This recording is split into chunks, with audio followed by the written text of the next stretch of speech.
வணக்கம். Ladder YouTube சேனலுக்கு உங்களை அன்புடன் வரவேற்கிறேன்.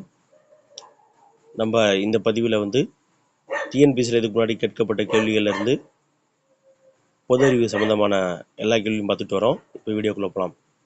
முதல் கேள்வி, கீழ்கண்ட தொடர்களில் இருந்து சரியான விடையை தேர்ந்தெடுக்கும்னு கேட்டிருக்காங்க. தமிழ்நாட்டில் மக்கள் தொகை அடர்த்தி குறைவாக உள்ள மாவட்டம் எதுன்னு கேட்டிருக்காங்க. என்னென்ன மாவட்டம் கேட்டிருக்காங்க. நீலகிரி, பெரம்பலூரில்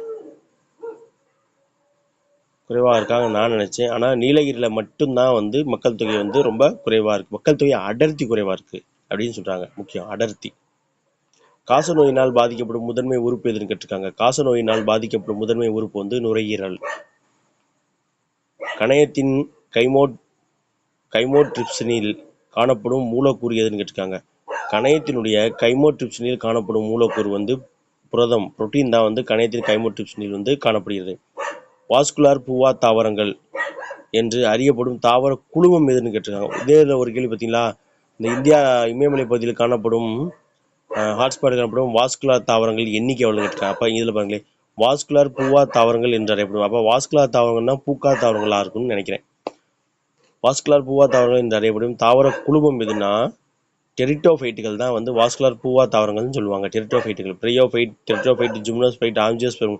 நம்ம நான் 11th 12th படிக்கும்போது பயாலஜி குரூப் படித்தேன். அதில் வரும் இந்த பிரையோஃபைட்டு, டெரிட்டோஃபைட்டு, ஜிம்னோஸ்பெர்மு, ஆஞ்சியோஸ்பெர்ம்லாம் வரும். இருபுறமும் குழிந்த தட்டு வடிவ அமைப்பை கொண்ட செல் எதுன்னு கேட்டிருக்காங்க.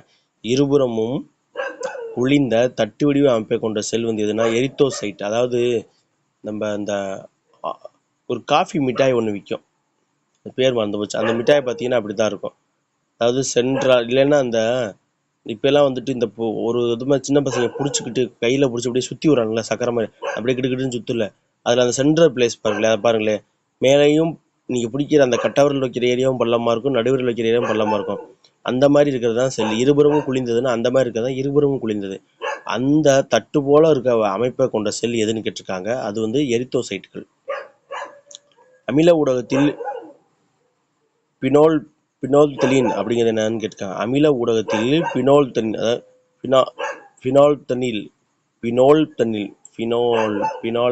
அப்படின்னு என்னன்னா நிறம் பினாப்தலின் தாங்க. பினாப்தலின் தான் அப்படி போட்டுருக்காங்க. எப்பா, அமில ஊடகத்தில் பினாப்தலின் என்னன்னா நிறமற்றது. இது இந்த வருஷம் நடந்த குரூப் 4ல் அந்த சயின்ஸ் ஒரு கேள்வி கேட்டு தெரியுமா. நீல லிட்மஸ் தாள், கார அமிலம். அதில் முதல் இதில் பாருங்களேன், பினாப்தலின் நிறமற்றதுன்னு கொடுத்துருப்பாங்க. அது ஒன்று சரி அப்படின்னு தான் இருக்கும். பினாப்தலின் நிறமற்றது. பினாப்தலின் நிறமற்றது. அமில ஊடகத்தில் அது பினாப்தலின் ஒரு அமிலம், ஆனால் அது நிறமற்றது. நல்லா ஞாபகம் வச்சுக்கோங்க. பினாப்தலின் ஒரு அமிலம், பினாப்தலின் நிறமற்றது. முதன்மை உரங்கள் என்பன என்னன்னு கேட்டிருக்காங்க. அதாவது நைட்ரஜன், பாஸ்பரஸ், பொட்டாசியம். இது எல்லாமே முதன்மை உரங்கள் தான். Nitrogen, phosphorus, potassium. உலோகவியலில் செயல்முறையில் உள்ள கீழ்கண்ட படிகளை சரியாக அடுக்க சொல்லியிருக்காங்க. உலோகவியல் செயல்முறையில் உள்ள கீழ்கண்ட படிகளை சரியாக உலோகத்தை தூய்மையாக்கல், அடுத்து தாதுக்களை அடர் பிரித்தல், அடுத்து பண்படா உலோகத்தை உருவாக்குதல். இதை வரிசைப்படுத்திருக்காங்க. ஃபர்ஸ்ட் எப்பவுமே தாது தான் எடுப்போம். அப்போ தாதுக்களை அடர் பிரிக்கணும். அடுத்து பண்படாத உலோகத்தை உருவாக்குதல். பண்படாத உலோகத்தை உருவாக்கணும். அதுக்கப்புறம் தான் உலோகத்தை தூய்மையாக்க முடியும். அப்போ 2, 3, 1. கொடுக்கப்பட்ட திசையில் ஒரு குறிப்பிட்ட அளவு திறனை வழங்கும் குறிப்பிட்ட அதிர்வெண் கொண்ட ஒளி மூலத்தின் செறிவு என்னவா இருக்குன்னு கேட்டிருக்காங்க. என்னன்னு கேட்டிருக்காங்க. கேண்டிலா. ஒளி மூலத்தின் செறிவு கேண்டிலா.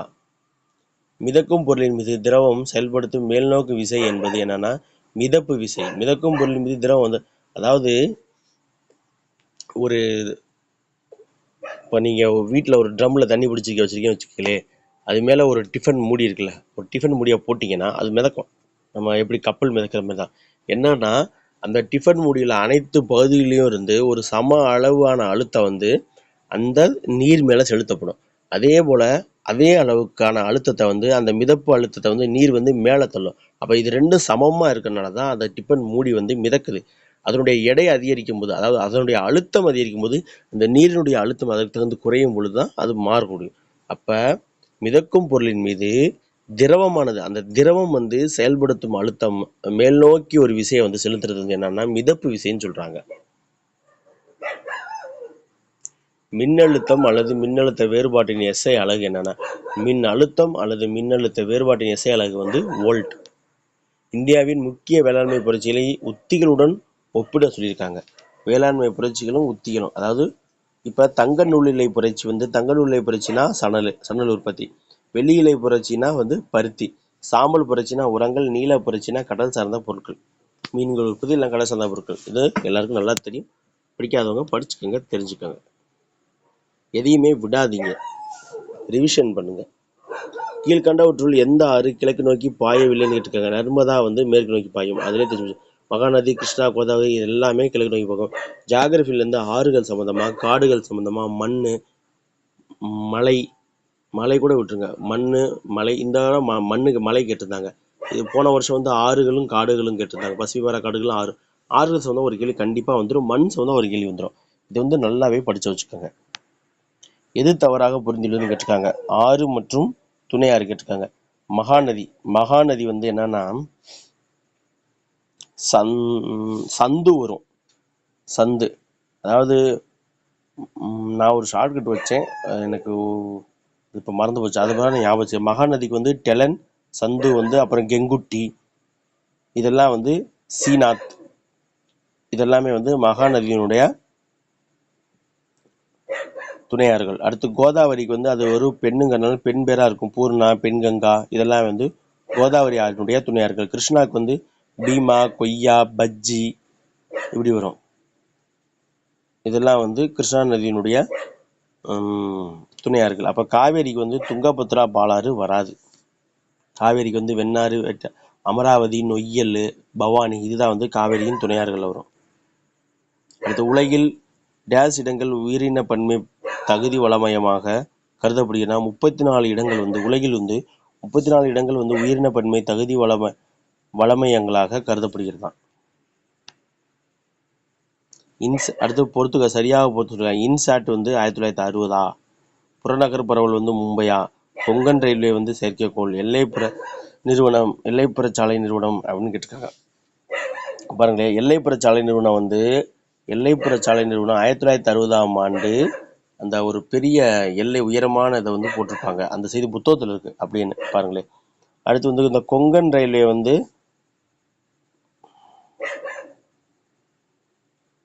மன்னிக்கணும், எல்லைப்புற சாலை நிறுவனம் வந்து மும்பையா, கொங்கன் ரயில்வே வந்து 1960 உருவாக்கப்பட்டது. புறநகர் பரவல்னா வந்து நகரமயமாக்கல் தான் வந்து, இன்சாட் தான் நகரமயமாக்கல், புறநகர பரவல் வந்து செயற்கைக்கோளாம். சரி, புரியல. இன்சாட்னா செயற்கைக்கோள் வரணும், புறநகர் பரவல்னா வந்து நகரமயமாக்கல் வரணும். புரியல, இது எனக்கு சரியா தெரியல, பார்ப்போம்.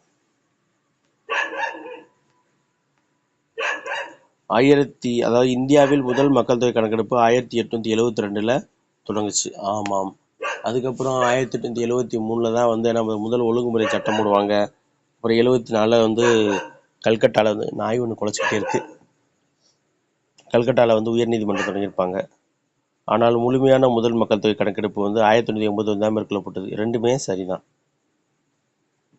10 வருஷம் கழிச்சு தான் தொடங்கியிருப்பாங்க. ஹரப்பா மக்களும் பண்பாடும் என்ற தலைப்பின் கீழ் கீழ்கண்ட கூற்றில் சரியானவற்றை தேர்ந்தெடுக்கின்றனர். சிந்துவெளி நாகரிகத்தில் ஒன்றுக்கும் அதிகமான குழுக்கள் இருந்தது. ஆமா, இருந்துச்சு. சிந்துவெளியில் விவசாயிகள், கால்நடை வளர்ப்போர், வேட்டையாடுவோர், உணவு சேகரிப்போர் உள்ளிட்ட பல்வேறு குழுக்கள் வாழ்ந்து வருகிறார்கள். அதுவும் சரி.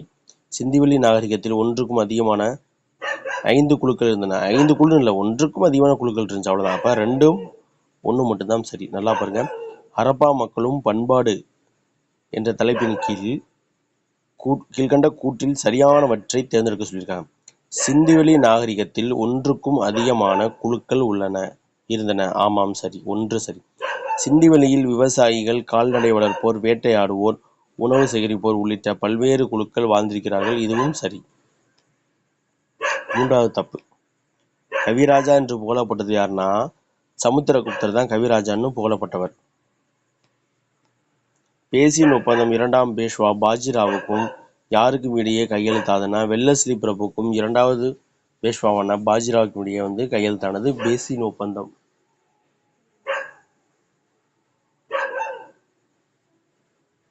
திருச்சிராப்பள்ளி பிரகடனம் வெளியிட்டது யாருன்னா மருது சகோதரர் தான் வந்து திருச்சிராப்பள்ளி பிரகடனத்தை வெளியிடுவாங்க.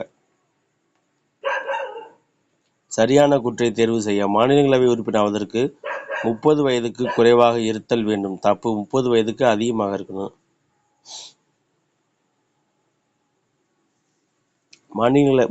மாநிலங்களவை உறுப்பினர்கள் நேரடியாக மக்களால் தேர்ந்தெடுக்கப்படுகின்றனர். இதுவும் தப்பு. அப்ப இலக்கியம், அறிவியல், கலை, சமூக சேவை ஆகிய துறைகளில் சிறந்த அறிவு மற்றும் அனுபவம் பெற்ற 12 நபர்களை மாநிலங்களவைக்கு கூடி தேர்ந்தெடுக்க. இது சரி. மாநிலங்களவையின் மொத்த உறுப்பினர் எண்ணிக்கை 250. இதுவும் சரி. அப்ப 3 மற்றும் 4 தான் சரி. அடுத்து இன்னும் 2 கேள்வி தான் இருக்கு. பிரிவு 15 வந்து என்ன சொல்லுது?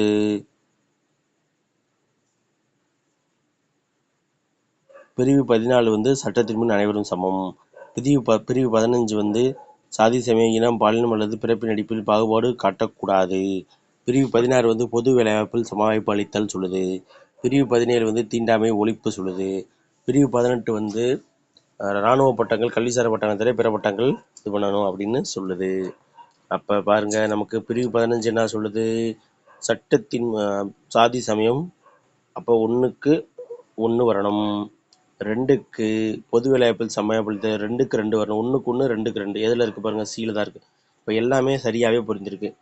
பார்த்துக்கோங்க. 26 வந்து சமய இதுவும் தெரியும். சமய விவகாரங்களை நிர்வகிக்கும் சுதந்திரம். 29 வந்து அரசு உதவி பெறும் கல்வி நிறுவனங்களில் பாகுபாடு காட்ட தடை. அதாவது அரசு உதவி பெறும் கல்வி நிறுவனங்கள் வந்து மக்களுக்கு மாணவர்களுக்கு வந்து பாகுபாடு காட்டக்கூடாதுன்னு சொல்லியிருக்கு. அடுத்து 74வது கேள்வி.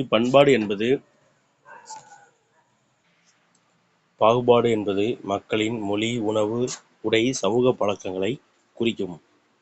2வது பாருங்க. இந்தியா பன்முக பண்பாடு கேந்திரமாக உள்ளது. இரண்டுமே சரிதான். இறுதி கேள்வி.